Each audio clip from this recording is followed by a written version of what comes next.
Dengan suara serak gemetar, Pak Harto berucap, "Saya memutuskan untuk menyatakan berhenti dari jabatan saya sebagai Presiden Republik Indonesia terhitung sejak saya bacakan pernyataan ini pada hari ini, Kamis 21 Mei 1998. Kata-kata itu terdengar seperti belati yang menghujam jantung, mencabik-cabik martabat sosok yang memimpin Indonesia selama 32 tahun. Usai berpidato, Pak Harto menyaksikan pengambilan sumpah jabatan B.J. Habibie. Serah terima jabatan dilakukan dengan tegang, suram.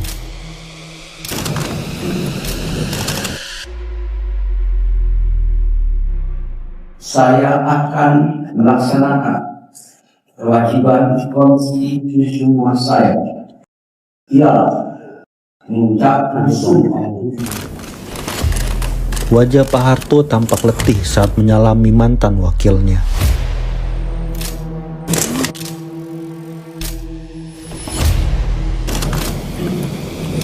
Ketika semua usai, Pak Harto menuju ruang Jepara. Langkah-langkahnya berat. Pak Harto bahkan mengambil jalan memutar agar tidak memotong langkah B.J. Habibie yang hendak bersalaman dengan para tamu undangan.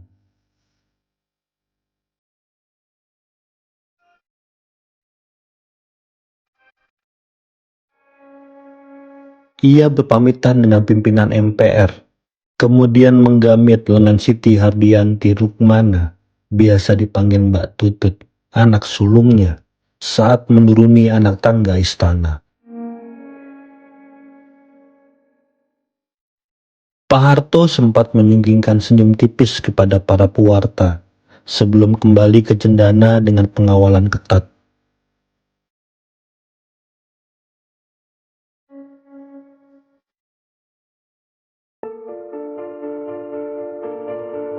Namun kehidupan Pak Harto tak jadi lebih baik setelah lengser. Dia mengurung diri di cendana, sangat membatasi kedatangan petinggi militer dan kerabat. Keluarga besar cendana juga menutup diri. Simbol yang menindas mereka akan ditunggangi. Kemarahan publik memang belum berlalu. Demonstran yang menuding Pak Harto korupsi masih kerap membanjiri gerbang rumah keluarga cendana.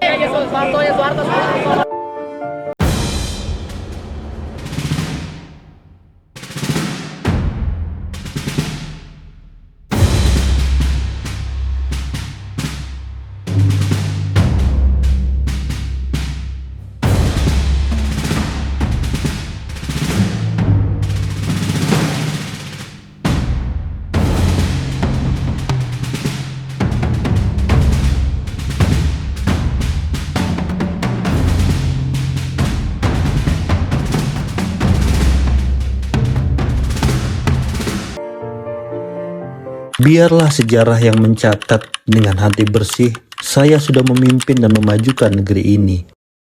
Kalau masih ada hujatan, mari diterima dengan ikhlas. Mudah-mudahan ini mengurangi beban saya di akhirat. Untuk mempertahankan kedudukan Bapak harus mengorbankan jiwa mereka yang masih muda-muda dan masyarakat yang lainnya. Bapak tidak akan lakukan itu. Kalian harus sabar.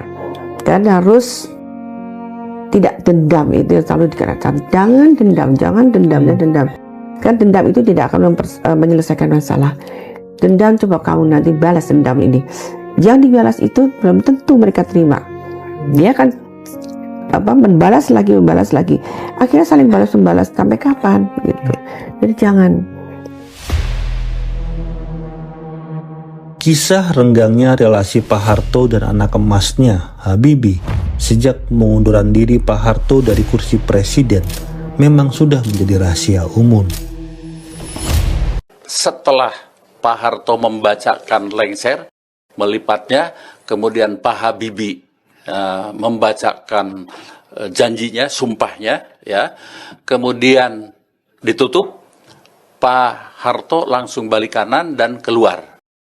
Lalu saya dapat perintah dari Pak Habibie, kemana Pak Harto? Ke sana Pak, kita kejar. Pak Harto sudah naik kendaraan. Sehingga mulai saat itu Pak Habibie tidak pernah ketemu lagi dengan Pak Harto. Sampai akhir hayatnya. Banyak kisah soal ini, banyak pula spekulasi yang bertebaran. Juli 1968, sekitar 2 bulan setelah Pak Harto undur diri dari kekuasaan, Duce Welle Damsur, seorang Indonesianis dari Jerman, sempat bertemu Pak Harto. Mereka bicara sekitar 1 jam, dan dalam kesempatan itu, Diotz bertanya kesan Pak Harto tentang Habibie. Diotz menyebut wajah Pak Harto langsung berubah serius, dan Pak Harto hanya menjawab dengan 1 kalimat, "Habibie membiarkan saya dihujat." Namun, Habibie pernah bicara perihal persoalan ini di hadapan publik. Saya pernah bisa berbicara dengan Pak Harto. Saya melalui telepon, saya sampaikan, Pak Harto, saya butuh masukan atau lengser. Saya mau tahu data-data yang detail. Dan kita sehingga bisa belajar dari kesalahan. Terus dia bilang, tidak mungkin kamu ketemu dengan saya. Kenapa? Merugikan kita. Merugikan, bukan kita itu, bukan Pak Harto dan Habibie. Kita bangsa Indonesia. Karena saya kenal Pak Harto. Ruginya, karena dia adu domba. Dia kan orang yang sangat bijaksana dan tahu lapangan. Lebih tahu dari Habibie. Saya tuh jadi emosional. Saya mengatakan, Pak Harto, yang benar aja dong. Saya juga manusia punya perasaan. Kenapa saya tidak bisa ketemu dengan Pak Harto? Itu dia bilang, Habibie, saya tahu kamu anak yang soleh. Tapi kamu harus tahu satu. Setiap kali saya sholat, Habibie, saya doa untuk kamu. Supaya kamu selamat dan sukses. Laksanakan tugasmu. Terus dia, terima kasih Pak. Saya letakkan itu, saya nangis.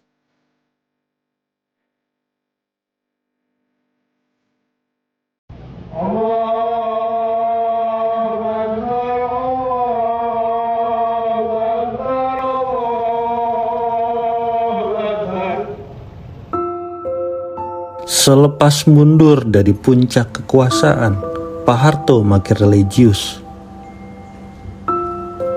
Tutut pernah berkisah bahwa ayahandanya rutin bersolat tahajud serta menghadap kiblat. Padahal dokter menyampaikan tidak mengapa tak menghadap kiblat bila sedang sakit. Namun Pak Harto bersikukuh. Tutut pun meminta sang adik Sigit Haryoyudanto untuk memutarkan kasur ayah mereka agar menghadap kiblat.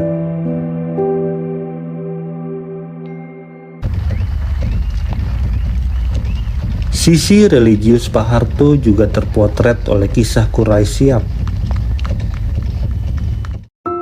Menteri Agama pada kabinet terakhir Pak Harto. Quraisy mengakui perubahan dramatis dalam kehidupan Pak Harto setelah mundur dari kekuasaan. Selain rutin salat tahajud, Pak Harto juga kerap mengajak Quraisy berdiskusi soal ritual, kadar kekhusyuan sholat, hingga derajat ketakwaan. Dalam diskusi-diskusi mereka, Pak Harto menyimak setiap kata dengan penuh perhatian, sebagaimana seorang murid yang haus akan ilmu dari gurunya. Ketakwaan adalah bekal terbesar dalam mengarungi badai kehidupan. Mungkin juga masuk kategori daripada fitnah. Setahun tak lagi menjabat, Pak Harto yang ketika itu berusia 78 tahun terkena stroke ringan. Meski sempat dirawat di rumah sakit, kian hari kesehatannya kian menurun. Pak Harto sehat, Pak. Pak Harto sehat, Pak.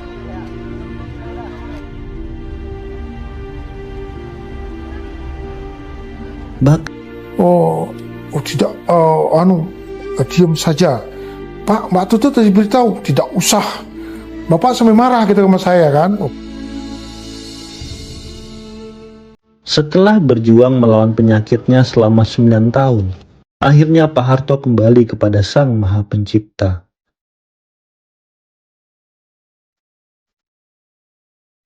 Pada 27 Januari 2008, pukul 13.10 WIB, Pak Harto wafat di Rumah Sakit Pusat Pertamina, Jakarta Selatan.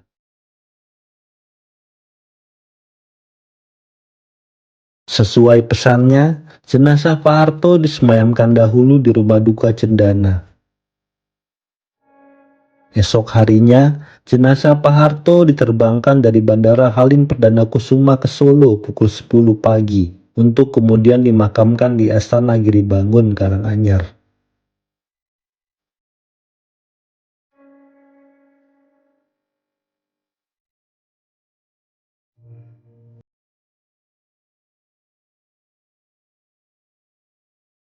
Upacara pemakaman dipimpin oleh Inspektur Upacara, Presiden Susilo Bambang Yudhoyono. 27 Januari 2008, bangsa Indonesia berduka. Meski pemerintahan Pak Harto bukanlah tanpa celah, kontribusinya bagi kemajuan bangsa Indonesia tidak bisa dipungkiri.